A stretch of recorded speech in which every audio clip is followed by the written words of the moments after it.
J'ai connu Martin au début des années 80. J'étais au Conservatoire et d'art dramatique de Québec et on faisait, pour gagner notre vie durant l'été, des ateliers pour les enfants du terrain de jeu qui voulaient faire du théâtre. Alors, 2 étés de suite, on a eu ce fameux projet Canada au travail et on a monté des pièces durant l'été avec ces jeunes. Et je voyais en Martin déjà un sens artistique, bien sûr, et un sens aussi de la scène. C'était là. Il était jeune, il avait une dizaine d'années à ce moment-là. Et ensuite, on s'est rencontrés à Mangance. Et là aussi, bon, c'était beaucoup de mise en scène, d'interprétation aussi. Et je voyais en Martin quelqu'un qui, déjà, même s'il était jeune, était capable de transmettre, de traduire des émotions. Alors, pour quelqu'un qui est en théâtre, c'est fort attirant. Et par la suite, on sait, quand moi j'ai quitté Mangance en 2000, après le Japon, là, on s'est perdu de vue. Martin et moi, ça a été à peu près une dizaine d'années où est-ce que je ne l'ai pas vu. Et à un moment donné, je faisais une catéchèse ici à Sainte-Marie et Martin faisait Martin Luther King. Il fallait qu'il fasse un personnage durant une catéchèse, une copine qui l'avait demandé. Et Martin a fait ce personnage-là et j'étais là parce que la copine, elle dit « Viens donc voir Martin pour voir comment il se débrouille au niveau de l'interprétation. » J'ai dit « Sans problème. » Et je disais, Martin, moi, si tu faisais ça comme ça, peut-être en faisant ça.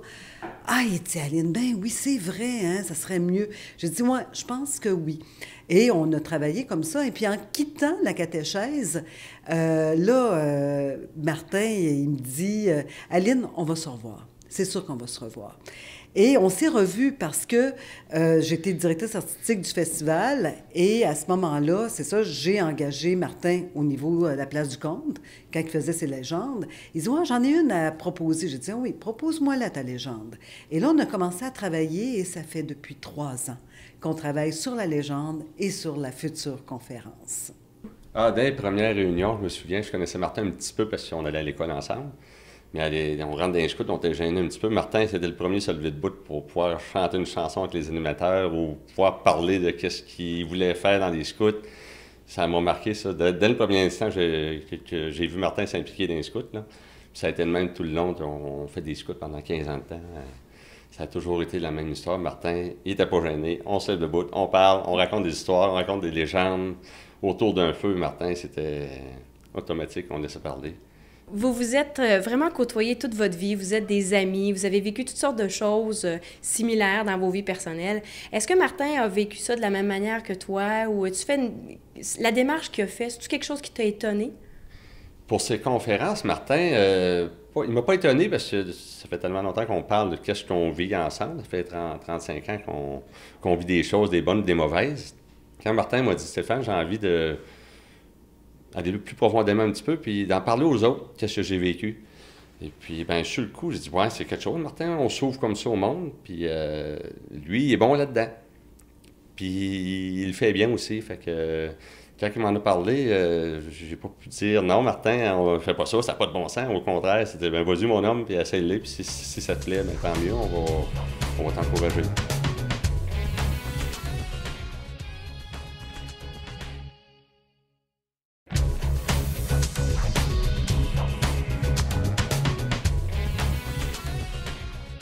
La première fois que j'ai vu la légende, ça m'a frustré un petit peu parce que je me disais pourquoi ils parlent des affaires de famille, tout ça.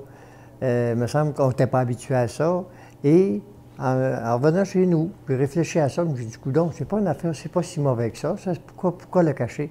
Si ça arrive à d'autres personnes, ben ils vont pouvoir voir que on s'en sort facilement, que c'est pas, peut-être pas facilement, mais on s'en sort, puis on s'épanouit quand même dans toutes ces choses-là.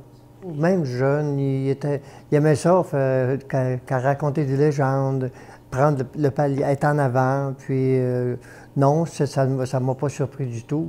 C'est quasiment naturel pour lui.